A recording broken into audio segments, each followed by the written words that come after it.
आम्ही आलेलो आहोत डोंगर बाबा हॉटेलमध्ये, नाशिकच्या हॉटेलमध्ये आलेलो आहोत आणि तिथे नाश्ता करायला थांबलेलो आहोत. तर नाश्त्यामध्ये हा डोसा मागवलेला आहे. हा डोसा आतून कसा आहे, आतून बघा ह्याला मसाला लावलेला आहे आणि ही जी चटणी आहे ती बटाट्याची आहे आणि ही नारळाची चटणी असावी बहुतेक, खाल्ली नाही अजून. आणि ही आहे शेवग्याची आमटी. तर बघा टेस्ट कशी सांगा.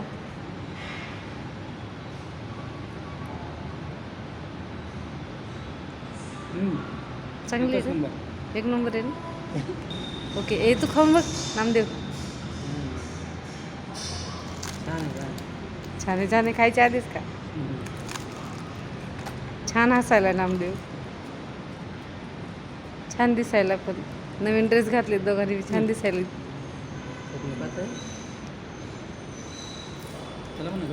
मस्त आहे का रे?